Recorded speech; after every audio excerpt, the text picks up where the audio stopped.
नमस्कार, सुबह 11 बजे की खबरों में आप सभी का स्वागत है। मैं हूं नीलू। करते हैं खबरों की शुरुआत। तो सबसे पहले बात यूपी विधानमंडल जो बैठक हो रही है, माफ कीजिएगा, सेशन चल रहा है, मानसून सत्र आज उसका दूसरा दिन है। आज समाजवादी पार्टी फतेहपुर घटना पर सरकार के जवाब मांग सकती है। समाजवादी पार्टी के विधायक विजन डॉक्यूमेंट 2047 का विरोध करेंगे। साथ ही नेता प्रतिपक्ष माता प्रसाद पांडे की सुरक्षा का मुद्दा भी छाया रह सकता है। और इससे पहले कल सपा के विधायकों ने जमकर हंगामा काटा था। सपा के विधायक लगातार बेल पर प्रदर्शन कर रहे थे। प्रदेश के वित्त मंत्री सुरेश खन्ना ने विपक्ष पर निशाना साधते हुए कहा कि सरकार हर सवाल का जवाब देने के लिए तैयार है, लेकिन अराजकता का क्या जवाब है। सदन चलाने की जिम्मेवारी सभी की है। बहुत महत्वपूर्ण विषय थे जिसके ऊपर चर्चा हो सकती थी। मेरे द्वारा कई बार माननीय प्रतिपक्ष के सम्मानित सदस्यों से कई बार कहा गया कि आप चलिए अपनी बात कहिए। उन्होंने कहा कि स्कूल मर्जर की बात करी, बाढ़ की बात करी, बिजली की बात करी। तो मैंने कहा मैं पूरा अवसर दूंगा, आप चलिए बात करिए। शायद उनका पॉलिटिकल एजेंडा होगा, वो नहीं गए। तो फतेहपुर सरकार को घेर सकता है। बहुत सारे ऐसे मामले हैं जो आज दूसरे दिन भी उठ सकता है। विजन डॉक्यूमेंट 2047 का विरोध करेगी एसपी, क्योंकि उसका लगातार कहना है कि अभी से विजन 2047 की बात क्यों हो रही है, लगातार इतने देर सेशन क्यों चलेगा। इसके अलावा फतेहपुर में जिस तरह से कल मकबरे पर चढ़ने की कोशिश हिंदू संगठनों ने की है, उसको लेकर भी आज विपक्ष जबरदस्त हंगामा कर सकता है। ये उनकी वजह से नहीं हुआ ना, हम तो चाहते थे। आखिर में भी हमने चाहता था कि जब वो नियम 56 पर जब वो बोल रहे थे नेता प्रतिपक्ष, तो भी मैंने कहा था, हमने कहा आप अपना वो रखिए, नोटिस के ऊपर बोलिए, हम जवाब देंगे। और मैंने जवाब दिया भी। जितनी बात उन्होंने कही, हम तैयार हैं, हम हाउस चलाने के लिए तैयार हैं, हम हर बात का जवाब देने के लिए तैयार हैं, लेकिन कोई अराजकता का क्या जवाब। सुरेश खन्ना सापा वाले चलने के कहना गलत है। सुरेश सरकार खुद नियोजित ढंग से विधानसभा नहीं चलाना चाहती है। नए नए अड़ंगे डाल करके विधानसभा को बाधित करती है। जो उसका कर्तव्य है उसको न करके दूसरे मुद्दों पर ध्यान भटकाने के लिए बातें करती है। यूपी विधानसभा के मानसून सत्र में उत्तर प्रदेश के विजन डॉक्यूमेंट पर 24 घंटे लगातार चर्चा होने वाली है। सरकार के इस प्रस्ताव का समाजवादी पार्टी ने विरोध किया। शिवपाल यादव ने कहा कि ये कुछ नहीं करे, अपने पूर्वजों से ही सीख ले। ये विजन 2047 लाना चाह रहे हैं, तो ये करेंगे तो कुछ नहीं ये लोग, और ये अपने पूर्वजों से ही सीख ले लें। अगर वर्तमान अच्छा हो तो अपने आप भविष्य अच्छा हो जाएगा, लेकिन इनको कुछ नहीं करना है। डिप्टी सीएम केशव मौर्य ने एक बार फिर से समाजवादी पार्टी पर करारा प्रहार किया। केशव मौर्य ने सफाई फैमिली पर अपराधियों के संरक्षण का आरोप लगाया। एक्स पर पोस्ट में उन्होंने लिखा, ये गुंडे, माफिया और दंगाई सबके सब सफाई परिवार के भाई।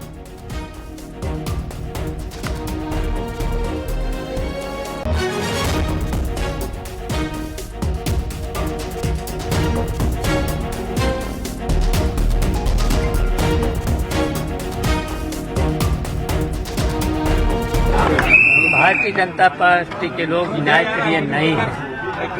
इनको लोकतंत्र की परिभाषा ही पता नहीं है।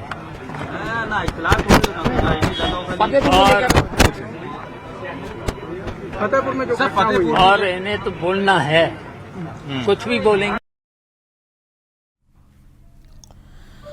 और आपको बता दें, यूपी विधानसभा का जो दूसरा दिन है और अब जो कार्यवाही है वो शुरू कर दी गई है। हम आपको दिखा रहे हैं अंदर की कार्यवाही की तस्वीरें। इस वक्त आप देखिए जिस तरह से आज दूसरा दिन है। पहले दिन भी हमने देखा था कि किस तरह से हंगामे की भेंट चढ़ गया था, जबरदस्त हंगामा हुआ था। हालांकि प्रश्नकाल हुआ, प्रश्नों का जवाब भी मुख्यमंत्री ने दिया, लेकिन आज भी कुछ ऐसे मुद्दे हैं, खासतौर पर फतेहपुर का मुद्दा है और बाकी मुद्दे हैं, उसको लेकर विपक्ष हंगामा कर सकता है। अरमान खान साहब हैं, प्लीज बताइए, पूछिए। माननीय अध्यक्ष एवं सदन में उपस्थित सभी समस्त सदस्यों को मेरा अभिवादन है। नथी का तारांग एक सेकंड वो नथी सॉरी, आपका नथी खा का पहला प्रश्न है। नथी का पहला प्रश्न त्रिभुवन जी नथी का, आपका नथी खा का, सॉरी प्लीज त्रिभुवन जी। माननीय अध्यक्ष जी, आपने मनरेगा मजदूरों से संबंधित विषय पर प्रश्न पूछने का अवसर दिया, इसके लिए मैं आपका बहुत आभारी हूं। मानवर मैंने माननीय ग्राम विकास मंत्री से प्रश्न किया था कि मनरेगा मजदूरों की मजदूरी दैनिक प्रचलित मजदूरी से बहुत कम है, जिसके कारण काम बहुत बाधित होता है। मानवर दैनिक प्रचलित मजदूरी 350 से 400 है। मनरेगा मजदूरों की मजदूरी 252 रुपये है जी, और भुगतान भी मानवर इसका 4 महीने 6 महीने सालों। और फतेहपुर में मकबरे को मंदिर बताने पर बड़ा विवाद खड़ा हो गया। आरोप है कि कल हिंदू संगठनों के लोग ईदगाह में बने मकबरे पर पहुंचे और फिर उसे मंदिर बताकर जबरदस्त हंगामा शुरू कर दिया। आरोप तो यह भी है कि हिंदू संगठन के कुछ लोगों ने मकबरे की छत पर चढ़कर भगवा झंडा भी लगा दिया और मकबरे के भीतर पूजा पाठ की। माहौल को बिगड़ता देख कुछ ही समय में भारी पुलिस फोर्स की तैनाती वहां पर कर दी गई। इस घटना के बाद से इलाके में तनाव का माहौल है। पुलिस ने मकबरे में हंगामा करने के आरोप में 10 नामजद और करीब 150 अज्ञात लोगों के खिलाफ मुकदमा दर्ज कर लिया है। आगे माहौल खराब ना हो और इसके लिए 7 जिलों की पुलिस की भी तैनाती इस वक्त आप देखिए आसपास के इलाकों में कर दी गई है। तो कल जिस तरह से हमने देखा था, भारी तादाद में लोग इकट्ठा हो गए थे। बीजेपी के एक नेता हैं, जिला अध्यक्ष हैं, उनके आह्वान पर ही सब कुछ हुआ। उन्होंने बताया कि पहले ये मंदिर था तो हम क्यों ना इस मकबरे में पूजा करें, और इसके बाद भारी भीड़ जमा हो गई और कोशिश की गई कि गुंबद पर चढ़कर भगवा फहराने की। इसके बाद वहां पर पुलिस आई और पुलिस ने उस पूरे मामले को कंट्रोल करने की कोशिश की। लेकिन अब आपको बता दें कि इस वक्त भी तनाव की स्थिति है और इसी तनाव की स्थिति को देखते हुए पुलिस बल की तैनाती वहां पर की गई है। इस पूरे हंगामे में 10 नामजद और करीब 150 अज्ञात लोगों के खिलाफ केस दर्ज कर लिया गया है। आगे माहौल खराब ना हो इसके लिए आप देखिए किस तरह से वहां पर पूरे एरिया को एक बांस बल्ली का घेरा बनाकर घेर दिया गया ताकि कोई अंदर की तरफ दाखिल ना हो। 7 जिलों की पुलिस की तैनाती इस वक्त इसके आसपास की गई है।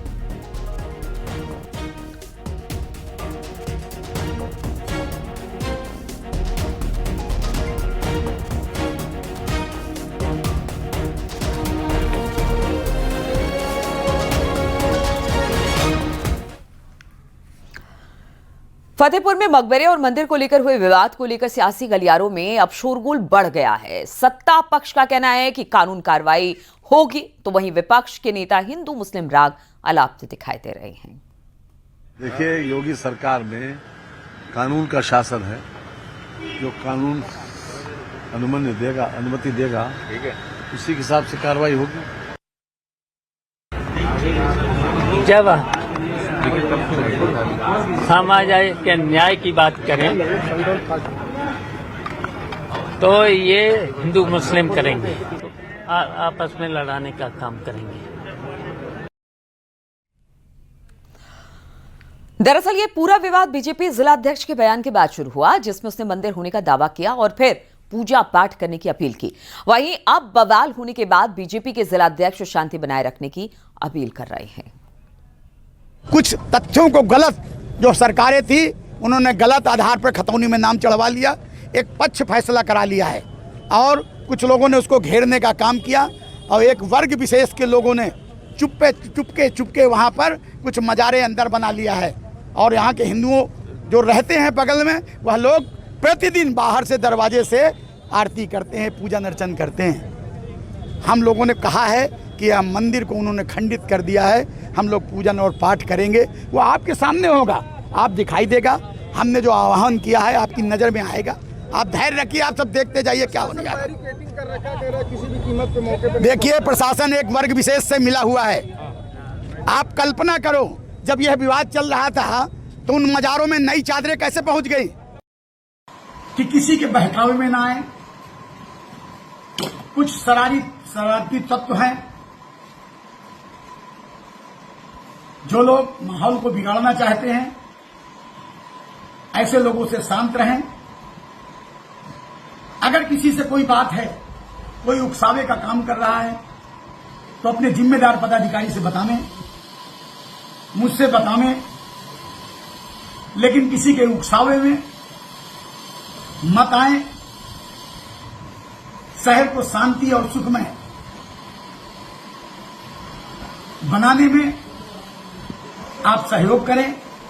अपने आसपास की कोई बातों से कोई ऐसे वीडियो डाल रहा है, उनमें किसी प्रकार का कोई ऐसे कमेंट ना करें कि जैसे आपसी भाईचारा का सौहार्द बिगड़े। मैं पुनः आप सबसे निवेदन करूंगा, सभी संगठनों से निवेदन करूंगा। आजमगढ़ में मुबारकपुर थाने पर तैनात होमगार्ड जिले का बड़ा गैंगस्टर निकला। होमगार्ड निरंकार राम पर आजमगढ़, मऊ और देवरिया में कई आपराधिक मामले दर्ज हैं और उसके ऊपर पॉक्सो, गांजा तस्करी, लूटपाट, डकैती के 8 केस दर्ज हैं। हैरानी की बात यह है कि जिस थाने में होमगार्ड तैनात है उसी थाने में उसके खिलाफ 6 मुकदमे दर्ज हैं। हैरानी की बात यह है कि गंभीर धाराओं में केस दर्ज होने के बाद भी उसे मालखाने की सुरक्षा की जिम्मेदारी सौंप दी गई।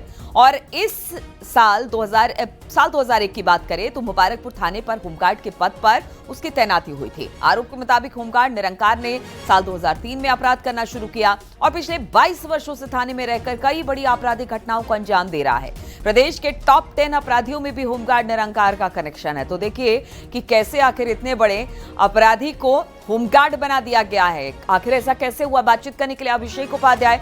अभिषेक, 2001 में होमगार्ड में इसने ज्वाइन किया, 2003 से अपराध कर रहा है, क्या किसी की नजर अब तक नहीं पड़ी है?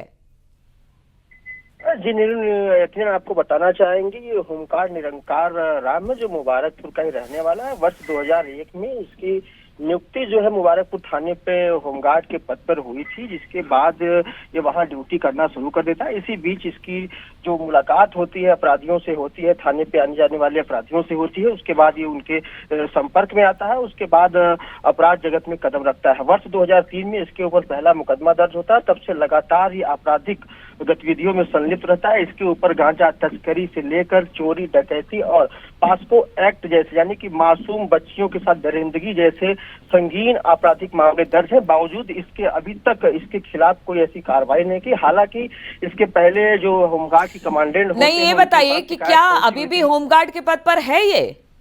जी बिल्कुल, अभी भी ये थाने पर होमगार्ड के पद पर तैनात है। और सबसे हैरान करने वाली बात जो होती है, थाने की सुरक्षा की जिम्मेदारी जो थाने पे गेट पे तैनात होता है होमगार्ड होता है, उसकी जिम्मेदारी इसको दी गई है। तो कहीं न कहीं जो थाने की शुचिता होती है वो कई बार ये भंग किया होगा। थाने के जो बड़े गैंगस्टर रहे होंगे उनको ये बातें बताई। आपने इनके बड़े अधिकारियों से बातचीत करने की कोशिश की अभिषेक?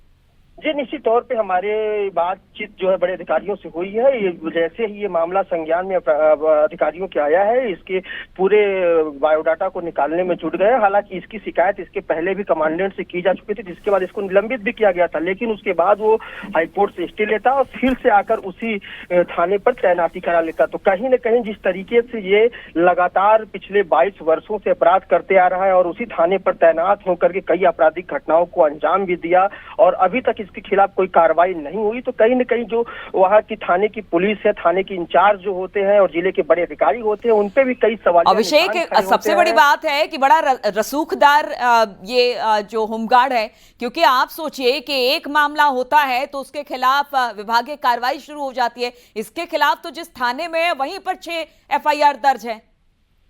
जी बिल्कुल, ये कहीं न कहीं रसूखदार है, क्योंकि जिस भी पुलिसकर्मी होते हैं या होमगार्ड होते हैं उनकी जो नियुक्तियां होती हैं उसमें वेरिफिकेशन होते हैं। उसी थाने पर तैनाती के दरमियान उसी थाने में 6 मुकदमे दर्ज होना ये कहीं न कहीं साबित करता है कि इस के रसूख के आगे जो आजमगढ़ की पुलिस है, थाने की पुलिस है, पूरी तरीके से नतमस्तक है। शायद यही कारण है कि लगातार इसके ऊपर एक के बाद एक मुकदमे दर्ज होते गए, लेकिन इसके खिलाफ कोई कार्रवाई करने की जद्दोजहद नहीं कर पाया, नहीं हिम्मत जुटा पाया। चलिए, तो ये बड़ी बात है। अगर हमने इस खबर को दिखाया है तो अब इस तरह के अपराधियों को कम से कम थाने में तो तैनात ना करे और इस पर कार्रवाई की जिस तरह से हमने खबर दिखाई है, जरूर हम मान के चले कि इस खबर के बाद शायद असर भी देखने को मिले। बहुत बहुत शुक्रिया अभिषेक का हमारे साथ जुड़ने के लिए, तमाम जानकारी हम तक पहुंचाने के लिए। और आगरा में होटल के अंदर मुस्लिम युवक से मारपीट के मामले में नया मोड़ आ गया। हिंदू संगठन ने पुलिस की कार्रवाई से नाराज होकर थाना शमशाबाद का घेराव करने का ऐलान कर दिया। दरअसल शमशाबाद कस्बे में टोला मोहल्ले के रहने वाले सलमान ने आईडी देकर होटल में कमरा बुक किया। इसके साथ एक महिला भी मौजूद थी। उसकी जानकारी स्थानीय हिंदू संगठन को लगी। आरोप के मुताबिक सलमान जिस महिला के साथ गया था वो हिंदू थी। इसके बाद हिंदू संगठन के लोगों ने युवक के साथ जमकर मारपीट की। होटल मैनेजर की तहरीर पर पुलिस ने केस दर्ज कर लिया। अब इस मामले में कार्यकर्ताओं ने आरोप लगाया है कि पुलिस ने झूठी शिकायत पर मुकदमा दर्ज किया है।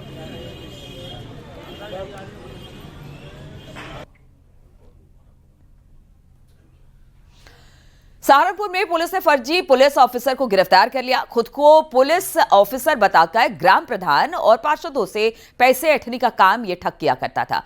पुलिस के हत्थे अब ये चढ़ गया है। आरोपी मथुरा जिले का रहने वाला है और उसके पास से करीब 3 मोबाइल और 5 सिम कार्ड बरामद हुए हैं। आरोपी साहुन चुनाव आयोग की वेबसाइट में नंबर निकालकर इन लोगों को कॉल किया करता और बहाने से उन्हें रुपए मंगवाता और फिर मोबाइल बंद कर गायब हो जाया करता था।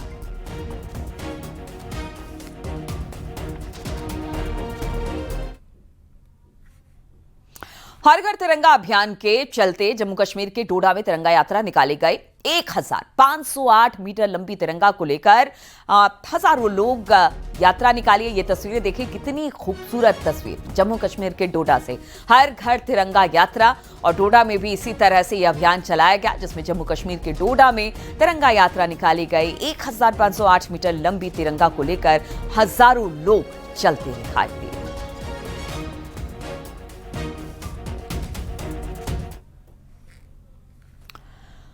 महाराजगंज में उस समय हड़कंप मच गया जब ई चौपाल में अचानक से अश्लील वीडियो चल पड़ा।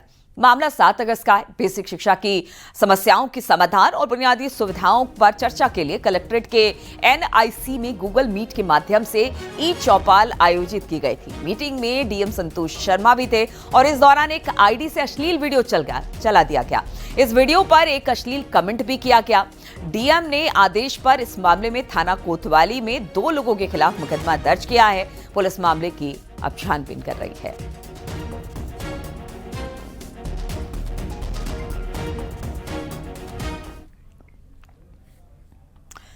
झांसी में महज 300 रुपए के लिए एक शख्स को पीट कर उसकी हत्या कर दी गई। मामला सदर बाजार क्षेत्र का भट्टा गांव, जहां परिजनों का आरोप है कि नरेश से अमित उर्फ गोलू ने शराब पीने के लिए 300 रुपए मांगे।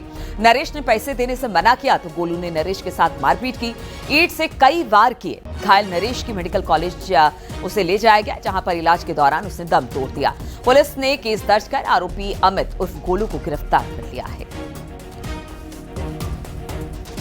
और उसके द्वारा यह बताया गया कि मोहल्ले के ही अमित उर्फ गोलू के साथ गांव में बने कुएं के पास खा पी रहा था और अमित उर्फ गोलू गुस्से में आकर उसके साथ मारपीट की, जिससे उसकी छाती में चोट आई और उसकी सांसें रुक सी रही हैं। इस पर नरेश के परिजनों द्वारा तत्काल नरेश को मेडिकल कॉलेज ले जाया गया, जहां डॉक्टरों द्वारा उसे मृत घोषित कर दिया गया। इस संबंध में थाना सदर बाजार में सुसंगत धाराओं में अभियोग पंजीकृत करते हुए 100 का पंचायतनामा की कार्रवाई कराकर पोस्टमार्टम के लिए भेज दिया गया है। इस प्रकरण में अन्य विधिक कार्रवाई प्रचलित है। और रुकेंगे यहाँ पर छोटे से ब्रेक के लिए, जल्द लौटते हैं।